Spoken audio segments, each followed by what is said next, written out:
Hi, everyone.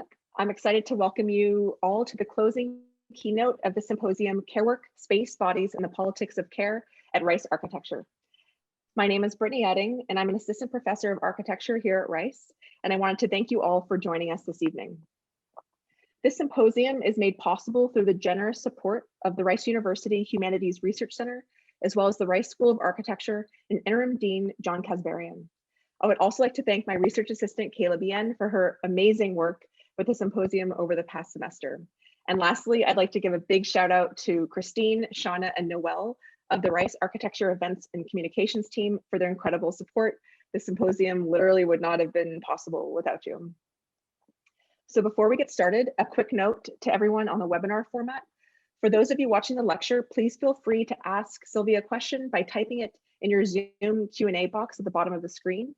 At the end of the lecture, Kayla and myself will moderate the Q&A and discussion.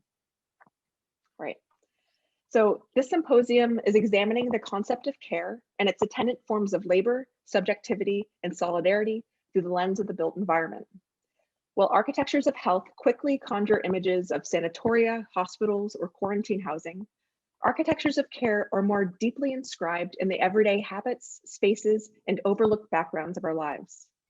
While our current moment represents a crisis of health as a public infrastructure, it also reflects the profound dismantling of the support systems essential to the maintenance of life, such as domestic labor and environmental maintenance. As we have seen so brutally with the pandemic, these forms of care and work have become the site in which the precarities and asymmetries of gender, race, and class are continuously reenacted. Yesterday's first panel, Infrastructures of Care, examined architectures of care through frameworks of labor, ecology, and community. The second panel, Embodiments of Care, discussed practices of care through the lens of the body and its political, material, and affective conditions. Through these two scales of care, the infrastructural and the embodied, the symposium has been an opportunity to take stock, examining not only how architecture can cultivate new formats of care, but more broadly, how we shoulder the burdens of production and reproduction together. Tonight, I'm incredibly honored to welcome Silvia Federici to deliver the symposium's closing keynote lecture. Her decades of activist and scholarly work have been absolutely fundamental to how we speak about feminist and Marxist struggles today, and constitute an important foundation for critical theories of care. Silvia is a longtime activist, teacher, writer, and Emerita professor of political philosophy and international studies at Hofstra University in New York. In 1972, she was among the founders of the International Feminist Collective, the organization that launched the Campaign for Wages for Housework in the United States and abroad. She's also been active in the anti-globalization movement and the anti-death penalty movement, and was a founding member of the Committee for Academic Freedom in Africa, which for more than 10 years documented the struggle of African students against the austerity programs imposed by the IMF and the World Bank on African countries. She's the author of many essays on political philosophy, feminist theory, cultural studies, and education. Her published works interrogate the many stories of women's and indigenous struggles around the world for autonomous and collective forms of life. Her groundbreaking book, Caliban and the Witch, Women, the Body, and Primitive Accumulation, unpacks how capitalism has restructured gender and the family to violently appropriate the reproductive labor of women. She also published Revolution at Point Zero, Housework, Reproduction, and Feminist Struggle, a collection of 3 decades of essays that examine the relationship between housework and capitalism, proposing that reproductive labor can be a site for revolutionary practices. Her 2019 book, Re-Enchanting the World, Feminism and the Politics of the Commons, examines liberatory practices of commoning. And her latest book, Beyond the Periphery of the Skin, Rethinking, Remaking, Reclaiming the Body in Contemporary Capitalism, looks to the body and its confrontations with structures of power and as a vehicle for social action and change. Her work is an important frame, not only for acknowledging the infrastructures of care that support our lives, but also for actively producing new formats of commoning and sharing. Silvia's lifelong project to make visible the invisible labors upon which the world relies underscores the endlessness of these struggles, and that the constant attention to and maintenance of this work is itself a form of care. So with that, I'd like to turn this over to Silvia. Thank you again and welcome. Good evening, Brittany, and good evening to all of you who are listening us from different locations. It's really a great pleasure for me to be with you. And I'm sorry that I was not able to participate in the other panels. And this is very unfortunate, but I've had classes for the last couple of days. Tonight, I want to speak to something that I think has been very fundamental, in my political activism, but also I think is still very fundamental for feminist movement and for politics of care, and particularly in this time of great crisis, which has brought to the surface and intensified a situation that has been there all along, long before the onset of the COVID pandemic. And at the same time, now has become, I think, much more visible. This is the crisis of reproduction that, we as women in particular have been experiencing and living now for a long, long time. A crisis that has taken different form, and that today is intensified by the fact that, we are forced again to take on, some of the most important, work in the society, but in a way that is consuming all our energies, all our life, and imposing on us, hours of work and weeks of work which resemble the labor week of the Industrial Revolution.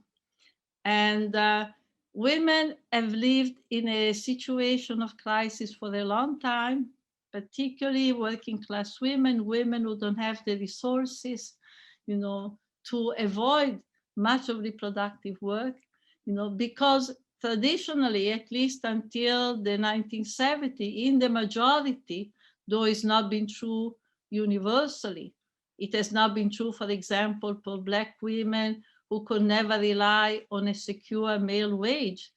But to a great extent, in working class women, white working class women, the task that has been imposed on them has been to do all the work of the reproduction of the workforce in a condition that has brought no remuneration, no recognition, no benefits, no vacation. So this has been a situation of permanent crisis. And the women, I mentioned Black women, having always to go out and have a wage job, that housework was there, done in the weekend, done in the nights, done in the morning.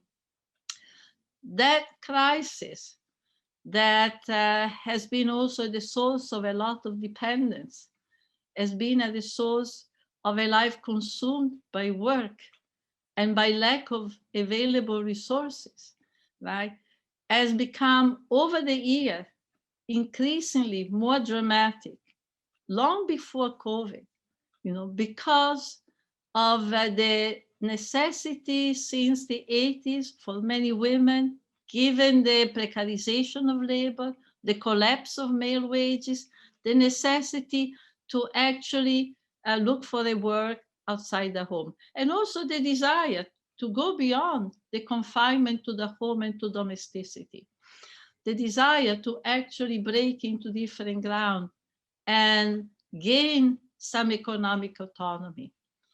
This had taken place at a time in which, hand in hand with the mass recruitment, mass migration of women into different places in the wage labor force, all the support system, right, to the social reproduction process has been cut.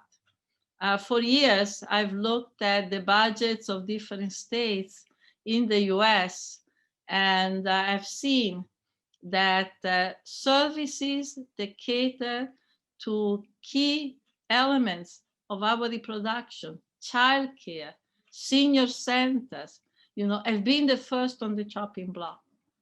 At the very time the women massively entered the wage labor force, right? The state, the new neoliberal state, right, undermine, disinvest exactly the services that would have been most important, right, to provide, the activities to replace the work the women would no longer be able to do in the home. So for a long time, in fact, myself, and I'm not alone, we have been denouncing this situation. This situation that has led, for instance, to the fact that women are the ones in this society who are the main consumer of antidepressant, the main consumers of tranquilizer. We have also seen, over the 90s into the 2000s and past, an increase in the number of female suicide, which is remarkable because women are the last to actually be ready to kill themselves, because the responsibility that is being placed on women, for the well-being of their family has been such that even in front of taking this step, even when desperate, women are being held back, because of it. And nevertheless, there's been an increase also of suicide.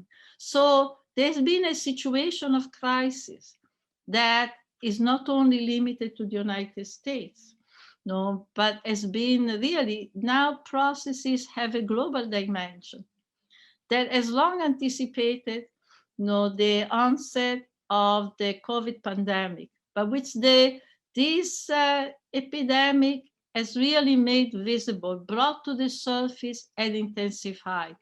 Because today we are witnessing a new reinvestment on the side of the institution, a reinvestment into the home. 2 million women and 500,000 have lost their employment, or in many cases have been forced to abandon their waged employment because they have been forced by the fact that schools were closed, to return to the home. And it is not clear how many of those women, and some say that the figure is much, much higher.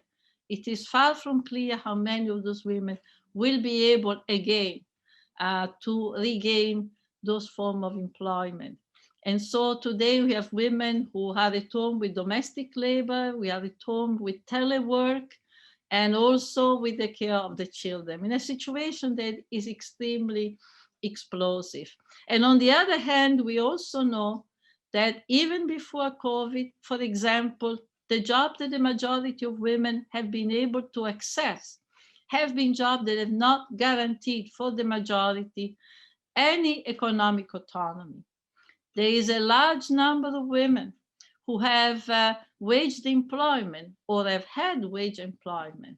And nevertheless, through their work, what they have achieved has been to become really loaded with debt, because the wages never been sufficient to take care of their needs and the needs of their family, but has served to actually gain access to a loan. To loans that not being matched by a collateral have been given at very high interest rate. So the women have worked and worked and worked, and at the same time often becoming increasingly indebted. So it seems to me that one of the first points to be made about care work, and here we could go also much more into detail and look at the consequences of this situation for children, for the elderly. For example, a key issue, I believe, for the feminist movement, very central issue, is what is happening to our children. We know now that more than 8 million children in the United States have been diagnosed with some form of mental illness. And again, often it is said that the statistic is that actually the figure is much, much higher. Hyperactivity, depression, attention deficit at school, irritability. So you now have a full population of children who from age 4 or 5 are already taking several pills a day. Now, this seems to me an expression of a process of medicalization of a social crisis. The medicalization of a social crisis. These children who are now depressed are children who are suffering of the fact that there is not enough time and enough resources dedicated to them. You know, not only, and of course, not only because of what occurs at home in terms of their social relation, but also what occurs, you know, in the school, because the defunding of investment of reproduction has continued in the school, which now for the majority of children in the public school are really becoming, you know, places where only they teach children to take tests. You know? So we are dealing also with an increase in the isolation and impoverishment of the elderly, right, who are finding themselves more and more marginalized, and the services, the ones cater as social assistance, going to the home, providing some meals, giving some help, you know, so that people do not have to go to an institution. And we have seen what happens in the institution. We have seen what happens in the nursing home, how those have been defunded, so that in fact have been centers for high mortality rates.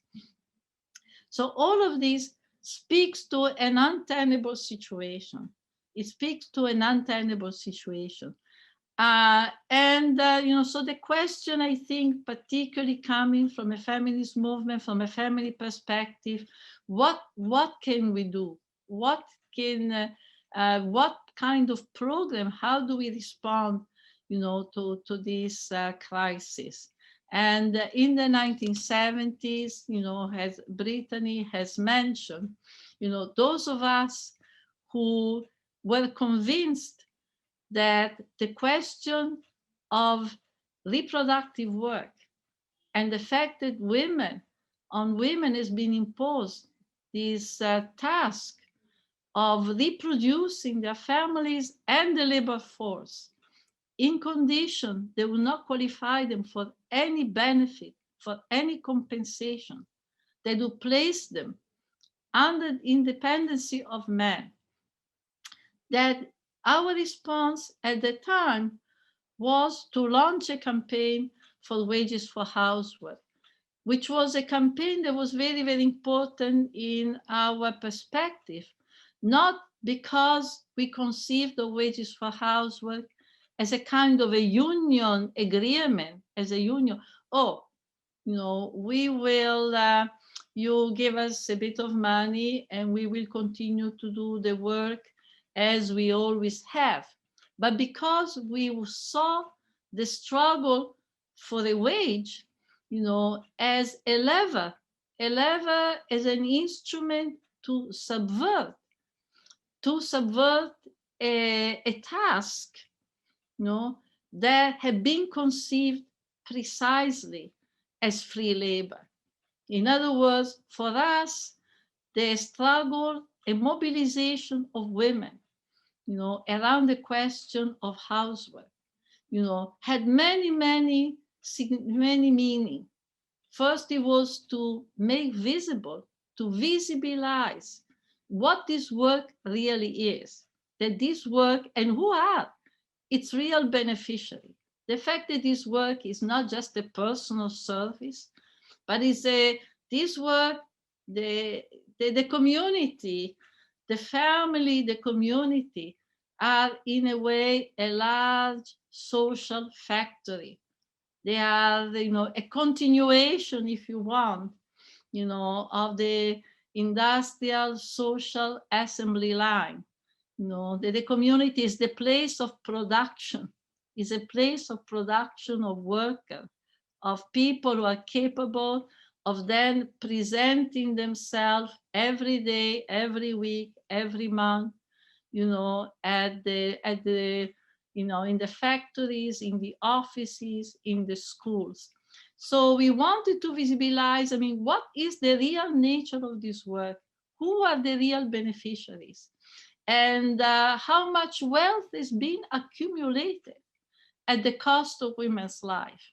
Because it was becoming very clear to us that if all this unpaid labor that women have done in the home, producing day by day the workforce and generationally, the new generation of workers, if all this work had not been done, all the employer, the capitalist class would have had to invest trillions in creating the infrastructures that would have allowed, the workforce to continue to work.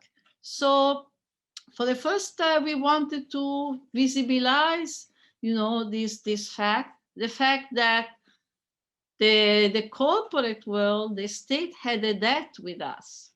They had a debt with our mothers, with generation of women. And secondly, also, because we saw that demanding that this work be considered a form of production, that actually this work be paid, would be also a way to change the condition of their work, that their work could continue to be done in certain ways, precisely because it was unpaid, precisely because it was an incredible source of wealth accumulation for the whole entire class of employer. We never took for granted, we never assumed that we, through this campaign, the campaign would result, if successful, in a continuous performance of housework, as in the past. We saw this for a major transformation, in the condition of women who would have much more power in their hands when they will go outside the home to negotiate, for example, with an employer, the condition of the work that they would be seeking. And we saw also that it would change tremendously the relationship with men, because we understood that, through the male wage, capitalism has also disciplined women. That in a way, through the male wage, the capitalist class has delegated to men, the wage worker, the power to supervise and discipline women's work, right? And this has created a whole, the marriage, we saw the marriage contract as a labor contract, and this has created a whole division in the family and the relation between women and men, in inequality, a structural inequality that clearly for us was also at the source of much domestic violence. So this was the struggle, in the past. And I think that the struggle still has many, many merits, even today. But obviously, over time, the horizon, our horizon, I think the horizon of the feminist movement has also broadened in many ways. And first of all, we have begun to see, and this is all very relevant to the situation of today, we have begun to see that when we speak of reproduction, we do not speak only of sexual work, as important as domestic work or child raising, but we are speaking also of the whole relationship with the environment, the care of the environment.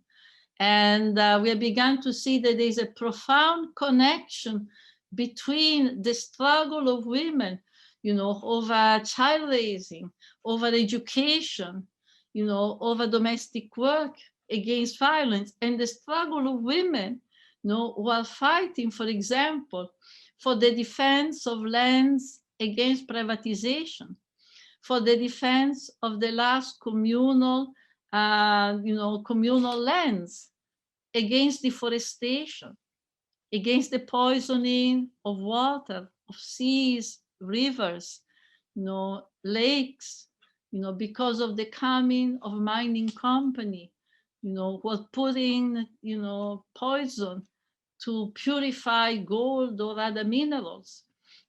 So we have seen that there is a whole relationship there between the care work related to the body, related to the family, to domestic work, and the care work that has to do with the defense of the land, with the defense of the ecosystem, the rise of ecofeminism, and the rise more and more, in the 80s and 90s and into the present of women's protagonism all across Africa and Latin America and Asia, of women being in the forefront, of the struggle for the defense of the land. And when I mean land, I mean it in a very broad sense, right? So I think that this has been extremely important, has opened the horizon and see that we cannot fight around the issue of domestic work without also connecting it, with the struggle over the land. Because, for instance, for many women, think of Latin America, domestic work begins, with planting some food, begins with subsistence agriculture, which now is under attack, because now we have so many companies, mining, all drilling, while pushing for the privatization process, And we have also seen that the struggle of around the home is also a struggle about urban space, about housing, that the care of reproduction, also extend to the question of space, and more, who control public space.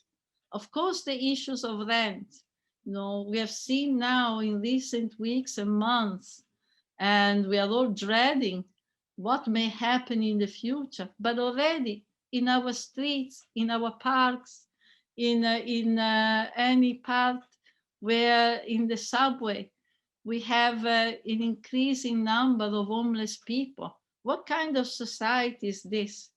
What kind of society in which we are almost forced to walk by in the street, and we are made unable to deal with the fact that next where we walk, next to where we pass, we have bodies of people who are practically, dying in the street, with not even any form of shelter.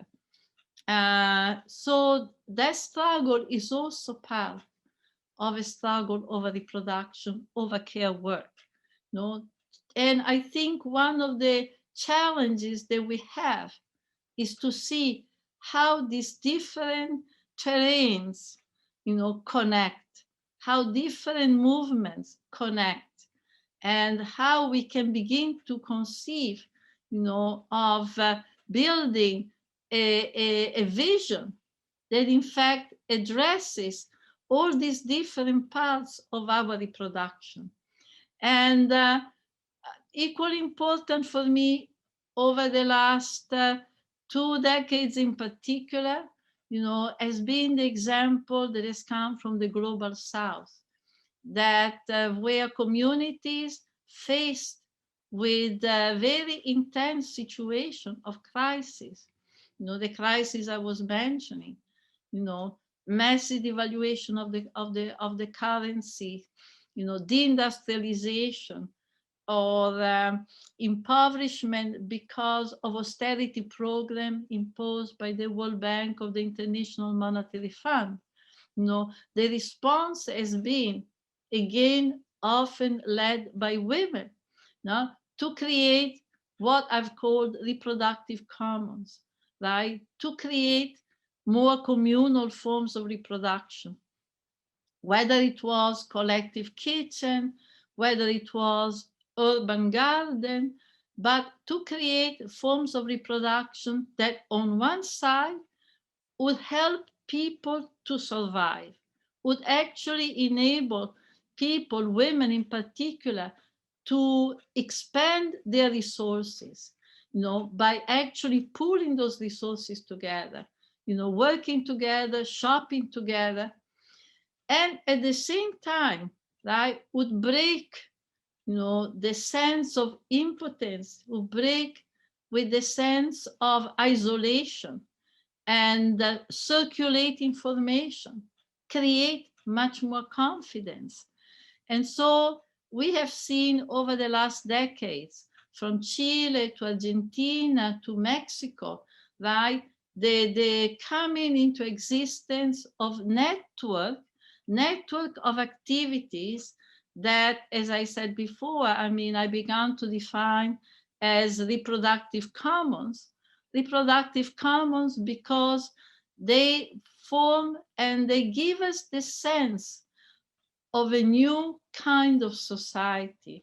They are kind of the seeds of a new type of society, a new type of way of imagining how we can reproduce our life, a way that, destroys the isolation in which we are traditionally expected to live. Each family separate from the other, guarding his own privacy, afraid that others may see what is happening within the domestic walls, right? And these are all ways of actually weakening people's ability to resist. And women have learned that lesson, and particularly with relation to violence, which has been a constant surge of violence against women, precisely because of the struggle the women have made to gain more autonomy, and also because of women being the protagonists more and more of many struggles, particularly struggle for the defense of the environment. And so that these reproductive commons has been extremely important, both from the point of view of survival, but also from the point of view of strengthening the solidarity, of breaking down the isolation, and giving more power to confront the crisis with employment, with the state, with the many forms of violence the women have been subjected to, by the police, by, in some areas, narco-traffickers, or by their own, the men of their own families. And I think that what I call the politics of the commons, for me has been and is, something extremely important, because I think that if we want to speak of care work and articulate, in a few days is going to be International Women's Day. And I imagine that across the country, across the world, in fact, I'm in contact with different women's organizations in different parts of the world. We are going to talk about what to do, what kind of program, what kind of vision, what are we going to put on those, banners that we are going to make, right? And it seems to me that one of the tasks that we have, and a task that has been made more urgent and more important because of the COVID pandemic, which has not created a new situation, has only made more dramatic a situation that was already there. And the fact that this society does not guarantee our reproduction, that we have to change from the bottom up the condition of our reproduction. whether it is in the home, in the relationship with men, in the relation to sexuality, to sexual norms, the relationship to the land and animals and the waters. We have to change the condition of our reproduction, and we have to change it on many levels, in the sense of engages in broad-based mobilization to begin to reclaim what is increasingly taken away from us. There is a process, a savage process of privatization, whereby not only land are privatized, but even our own body, even our own genetic material is now being privatized, right? And in order to reappropriate, and also, and in order, for example, to be able to rechannel much of the social wealth that is produced and away from deadly activity, away from activity that are producing death, like, for example, war, mass incarceration, the persecution of immigrants, and place it instead. This has been one of the big demand of Black Lives Matter, and I think it's really crucial demand, at the service of the community, at the service of our reproduction.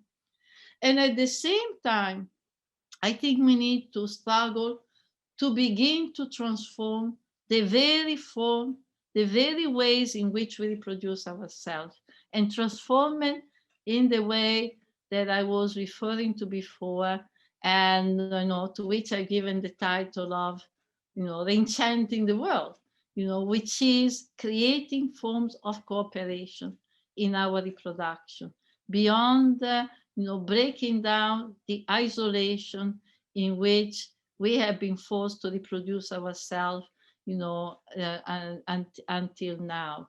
And, Reenchanting the World is recuperating not only our relationship with nature, our relationship with animals, away, from the very commodified perspective. This society turns everything into a commodity, away from the alienated, commodified perspective that is being inculcated into us, right? But also in the sense, of building new relations of solidarity, beginning to look at other people, with trust, creating effective ties, going beyond the fear that is being instilled of us, of others. All the culture of this capitalist society instills this perverse individualism, where we're made to believe if somebody gains, we are losing, where we are thinking of our well-being and prosperity, regardless of what the means to achieve it cost to others, and this is fundamental. This is fundamental. And of course, building communal relation implies, first of all, a commitment to struggle against every way in which we are being divided.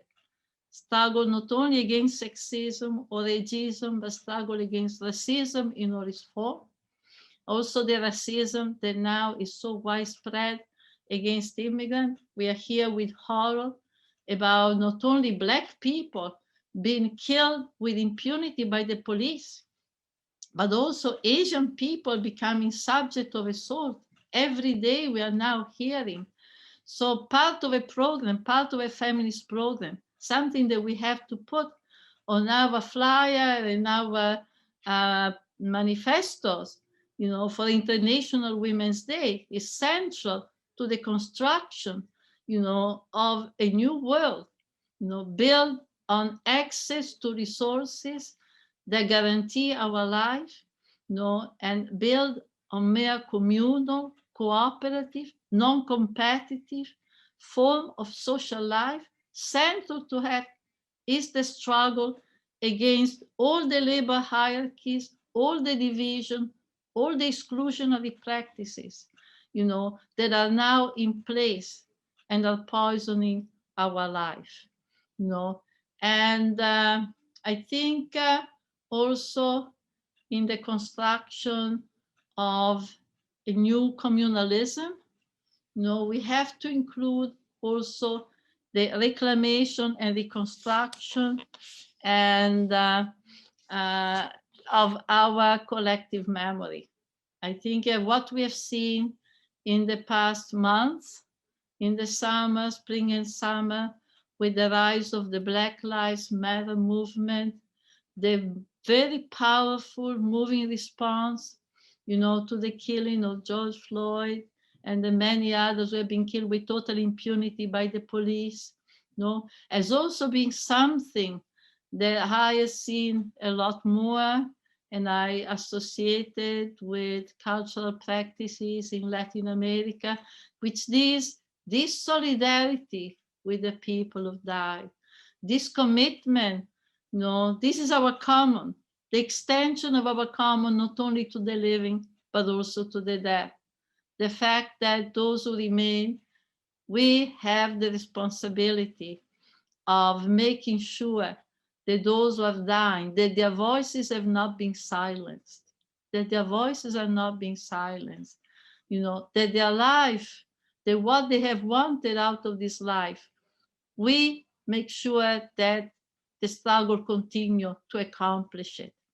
And I think if we place these demands, if we express this perspective, on March 8th, in the coming International Women's Day, and not only to celebrate that day, right, but as a commitment to make it real, to transform a society along this line, to transform a society without walls, to transform a society without people who sacrifice their life, working and working and working without compensation, and to build a society where, as so many women say in Latin America and Spain, we place life at the center.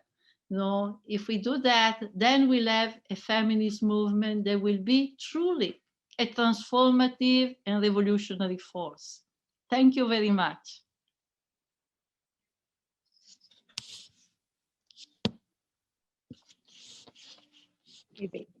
Thank you so much, Silvia. That was incredible. So I'd like to invite the audience to feel free to type in their questions for Silvia in the Q&A, and maybe just to get started, I see some are already coming in, but I'm really interested in your use of the word enchanted. Enchanted implies an idea of attraction, of love, but it's also a type of magic.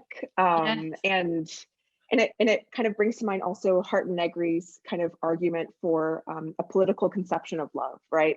As a kind of a framework for commoning. And I was wondering if you could talk a little bit. You have a lot of your sort of foundational work is on witches, on their sort of heretical bodies, on their rebel bodies. And I was wondering if you could talk a little bit more about sort of idea of enchantment in the commons.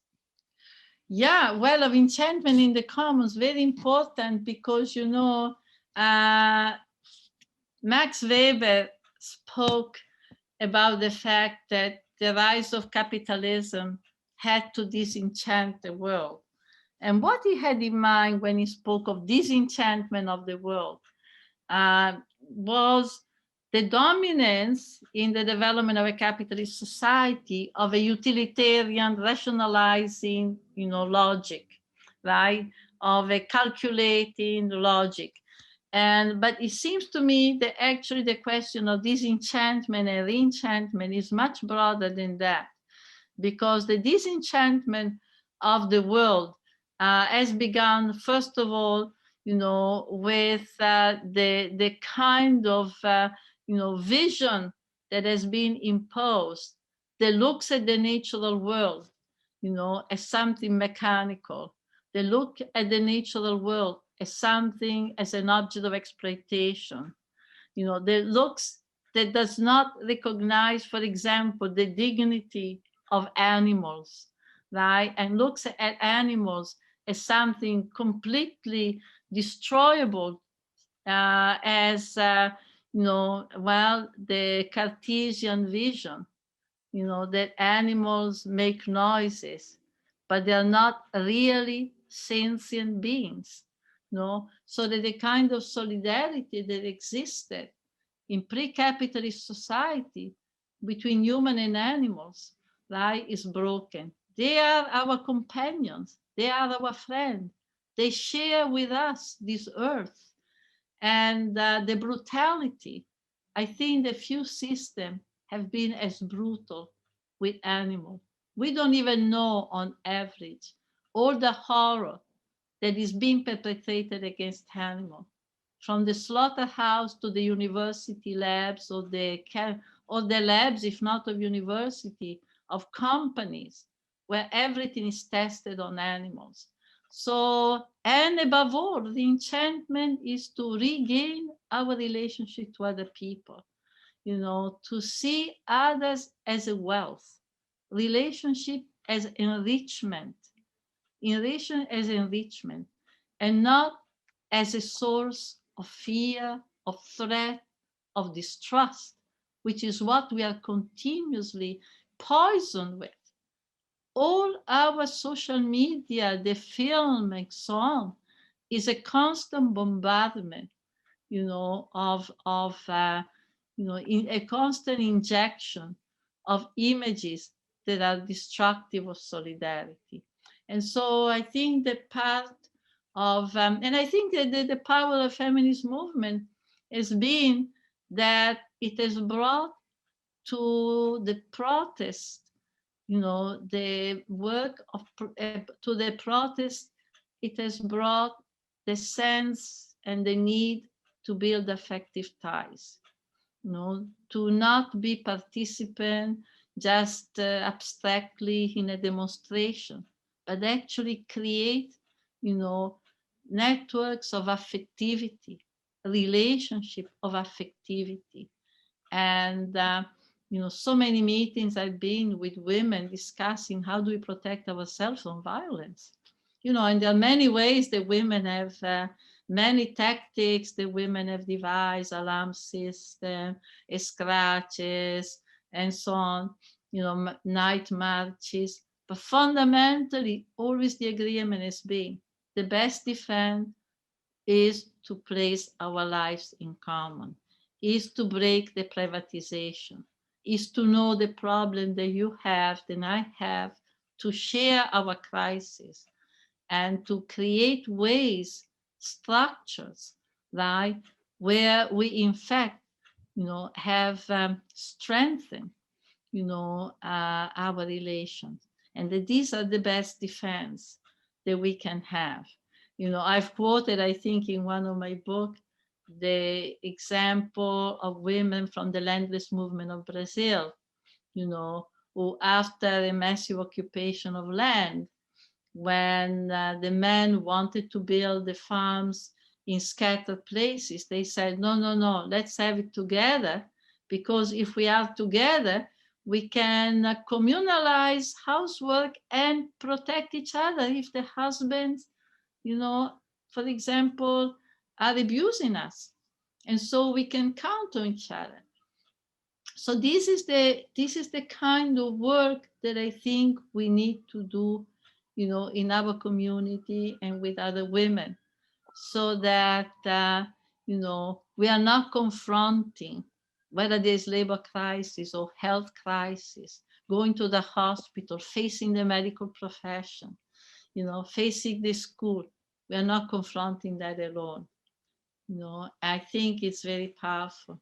I mentioned a few times that the reproductive justice movement, which is mostly a movement of Black women, and has introduced, many have introduced the practice of the doula, for when Black women go to give birth in a public clinic, in a public institution, because so often the experience has been an experience of we know very well the higher level of mortality for women and for children.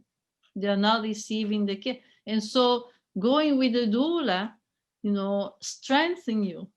It's giving you the power to concentrate on your body, on this amazing event that it is giving birth, right? And without having to worry, having to battle with the doctor or having to battle with the nurse because you're not receiving the care that is necessary or the respect that you deserve. No? So this is part of the process of commoning that I was referring to. Silvia, maybe related to these thoughts, can you speak about the connection between pleasure, autonomy, sexuality, and the commons? Oh, absolutely. Absolutely. I think that, privatization and enclosure, when we speak of enclosure, right? And Caliban and DeWitt have insisted that there's not only enclosure of land, there is enclosure of bodies, right? There is enclosure of body. When a woman has to fear for her life or fear to be ostracized because of she expresses her sexuality in ways that are not fitting to the norm, then we see that this is a process of enclosure. It's a process of expropriation, right? Something is taken away from your body. It's like, we live on the land, we are continuous to the land, but the land is taken away from us. Our own bodies are being enclosed in the same way as when we cannot control whether we want to have children or not, right? The same way in where reproductive capacity is now decided by the state. No? So I think that these are issues that are extremely important. And we need to wage a battle, in support of the struggle of sex workers. I think that this is extremely important. In Spain, I learned yesterday that in Spain, the European community, this is happening now, wants to pass legislation in every country of Europe, right, that criminalizes the people, right, who are renting a space to a sex worker. They are renting a space where sex work is taking place. And the European community, imagine now, has the courage to present their legislation as a protection for prostitutes, right? As a defense of them against violence. And I've been saying, this is exactly the opposite. This, in fact, is going to jeopardize, because when you cannot rent a space, then all you have is the street. Then you have the highway. Then you have the woods. Then you have places where are thousands of times more vulnerable to abuse. So it's very important that we also recognize, beyond moralism, that for many women, selling their sexual services as being a form of survival. And they should not be blamed. The sale of their body is online. With the sale of our body, I always ask, is it worth to sell your sexual services or to sell your mind, to sell your intellectual work in places at the service of causes in which you may not believe, but because you need to have some income to survive? So we have to go beyond the moralism and make sure that when we speak of sexuality, right, we speak in a way that gives every woman the possibility to decide. Thank you, Silvia. Maybe continuing that thread, we have a question from Amna Muzaffar. Silvia, picking up on your point about collective memory, what advice would you offer to those in places of power within memory institutions, both at the state level and within cultural organizations, towards cultivating a methodology for equitably facilitating future histories? Yeah, so I have actually a very good example, because, I think that there's been a big struggle. You guys know, everybody knows, in the university, a struggle of intellectual work, a struggle of education, a struggle over curriculum, right? This has been an ongoing struggle. And I think that part of the work that we need to do of the process of social transformation is also the reconstruction of collective memory. And I mentioned it before, right? And I want to broaden by an example that for some years now, with women in Spain and now in Ecuador and hopefully more countries, we have launched a memory project. And what it consists of is, for us, women in different places, going to the archives, reading the documents relating to the witch hunts, discussing them, understanding why these women were killed, understanding how their death impacted the women who came after them, how they connect with the form of violence that we are suffering today. We call it reconstructing memory from below. Taking the story of the witch hunts or any story, making sure that it's not only a matter of academic, of intellectual who have certain qualification, but we too have something, even if we don't have a degree in history, there's something that we can learn. There's something that we can give.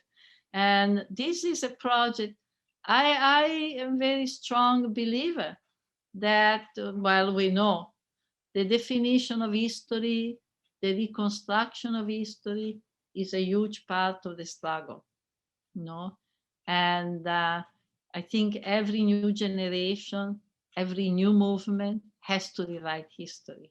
Or if not rewrite history, return to history and finding it,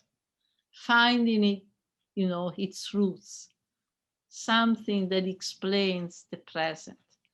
And this is what I would answer, big, important part of the struggle. Thank you, Silvia. In returning to your thoughts about reproductive justice, an anonymous attendee asked, how do you position and articulate queer individuals and LGBTQ+ movement, those in the movement, in your reproductive justice theory? Oh, I think that the LGBT movement has been extremely important.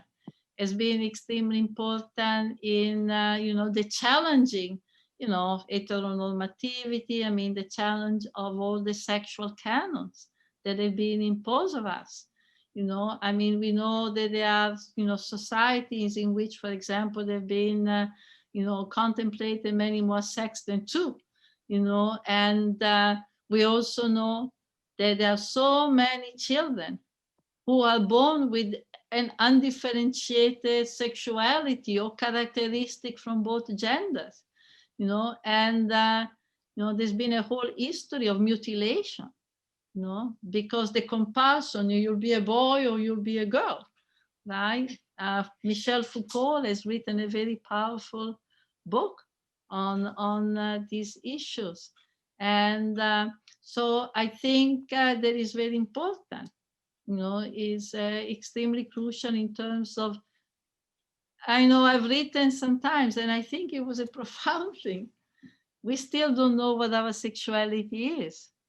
Our sexuality is being so manipulated, so disciplined, so controlled, that what sexuality is, especially, I was speaking, from a woman's identification, but I think this is true in general. They still, to liberate ourselves from all this imposition and restriction, rethink our body, our desire in different way. I think it's a whole part of a liberation process. Thank you. Silvia, I have a question from Amelin Ng.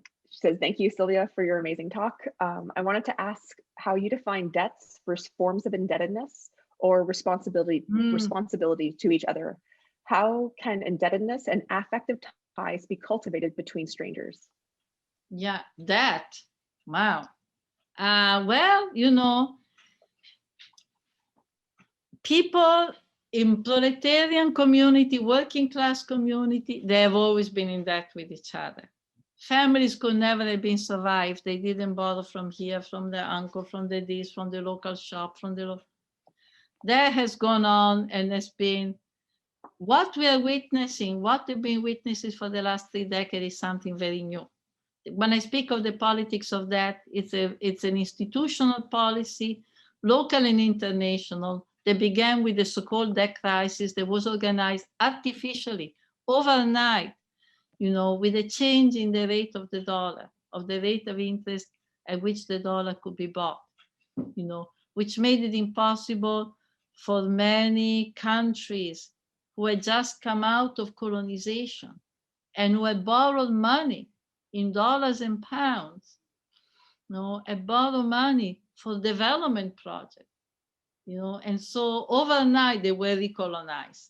Overnight they were recolonized by means of the debt crisis and the structural adjustment, and the national debt has been perversely used in the States as well to cut services, to cut, any investment by the state in reproduction. And then on top of it, and this you can see the very strategic, deliberate, aspect of the debt, the politics of that. You had the individual debt, not only the national debt, right, that serves to cut entitlements, but you have the individual debt that forces you, for example, to use a credit card, until it is so overloaded that you cannot draw money any longer. Because, as I said before, wages have been so low. For example, there's whole debate now about the rise of the minimum wage, and it's quite amazing. You cannot live on $7 an hour. It's very simple, right? It's very simple. Wages have been so low, particularly, wages that women, have gained, that they have to be in debt. And so we have seen what we call a financialization of reproduction. Financialization of reproduction means that you now have to enter in debt for every moment of our reproduction life. You go to a cafe, you go to a shop, etc. You now have to pay, and you're accumulating, the debt that you owe to the bank. So students are in debt. The student debt is a scandal. People like myself went to school without paying almost anything, right? And now you have a generation of students who, say they are indentured servant to the banks, right? Medical debt is huge in this country. Huge medical debt. People cannot get the care they have. Meanwhile, you have Amazon, who now the chief of Amazon has reached 1 trillion. So we are in a system that is scandalously unjust, scandalously exploitative. So that, we know that is creating a tremendous amount of unhappiness. So I wrote an article on women and debt. And doing the research, I discovered that now the doctors, in some cases, speak of a money syndrome. Women who have high levels of debt are so worried about money that it gets them sick. This was before COVID. Before COVID, doctors were finding that women were becoming sick because they were so obsessed with the fact that they had no money.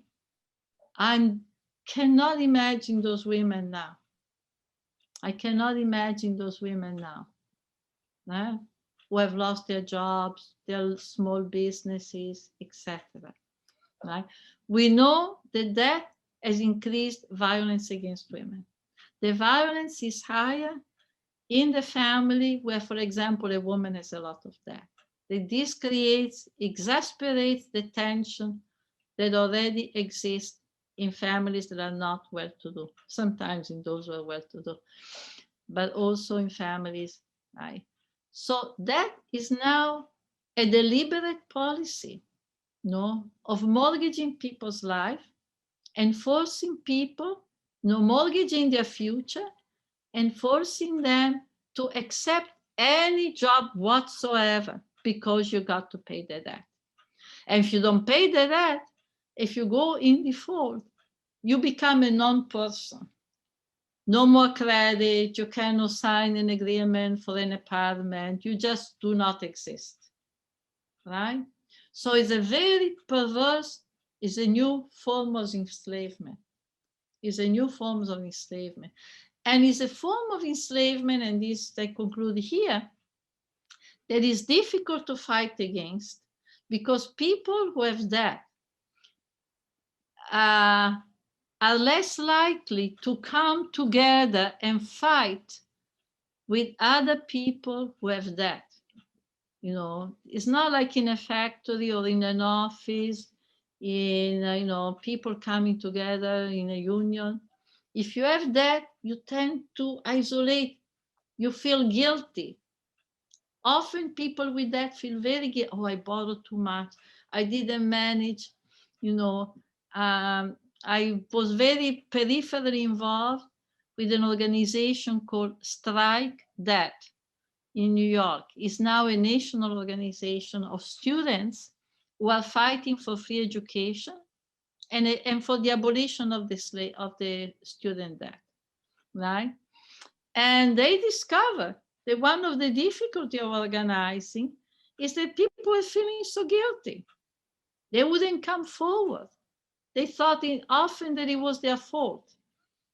So that is a form of exploitation, because through that, more labor is extracted from you because you're forced to take any job, right? But at the same time, it's a form of exploitation that separates you, that makes you feel guilty, rather than encouraging you of joining with others, in a common mobilization. Of course, we hope that this is going to change. There are now students' organization fighting. I think it's very powerful to see the growth of a strong student movement, fighting against that. Thank you, Silvia. And in thinking about students mobilizing to fight against debt, Noemi Gomez Lobo asks, what advice would you give to this audience of urban planners and architects on how to include some of these provocations and the reproductive commons in design? Oh my God, you guys are at the center of it, because you probably know the incredible book by Dolores Hayden, The Grand Domestic Revolution, because she speaks of how already in the 19th century, feminists were rethinking the home. They were rethinking the neighborhood. They had several had architectural plans for a different kind of society, with common spaces, with houses that would have spaces for collective reproductive work. Communities where the street does not divide, but unite, right? The street unites so that one house melts into another, So I think that students of urban planning, have a great potential of transforming the way our cities look and creating spaces where people come together and making sure the space does not divide us, but actually brings us together and is apt for collective forms of reproduction. Thank you, Silvia. And I think we just have time for one more question. And I apologize there's a billion, and I apologize to all that we can't get to. But maybe just as a kind of an ending question, what are some examples of these enchanted networks of activities that expand or strengthen the commons? Oh, I think there are many examples if you look internationally and also in the United States. Well, one of my favorite is the example of what was built in at the Standing Rock, for example, when you have all these people, 7,000 people coming together, and you have the women who call themselves the protectors of the waters, and they are beginning to organize food, they're beginning. This was a temporary camp, right? But it demonstrated, the great capacity, for cooperation that, certainly indigenous women, because they come from, social communities that have been very communitarian historically, but we have seen now, I mentioned the, collective kitchens, the urban garden, but I think we need to think, first of all, of commons, communities as organizing principle, right? And not only as particular spaces or particular forms of social wealth, but we have to think about it as social relations, as a commitment to cooperation, as a commitment to sharing, as a commitment to create forms of self-government. This to me is something that is a challenge for us, for our imagination, for our struggle, how we translate that in the day-to-day of our project, in the day-to-day of our activities, right? How this translates this commitment to collectivity, to self-government, to sharing, to cooperate. This, it seems to me, that is the substance, of what I've been calling the politics of the commons. Right. Thank you so much, Silvia. I'm speechless and dazzled. And I just wanted, on behalf of myself and the 200 participants, just wanted to thank you so much for your talk and for the generosity of your answers and the kind of the optimism of your kind of lifetime of work. And so thank you very much. I'd like to give a virtual round of applause. Thank you. Yeah, thank you so much. Brittany. Yeah. Thank you, Kaila. It's been really great to be with you. And you guys, I hope we continue this conversation, that we will not just disappear, but actually will remain in touch. Absolutely, and yes. My best greeting to all those who are listening, and the best for International Women's Day. Absolutely. Thank you, and have a great evening. Well, the best. Thanks everyone for coming. Bye. Yeah. Thank you. Bye. Bye.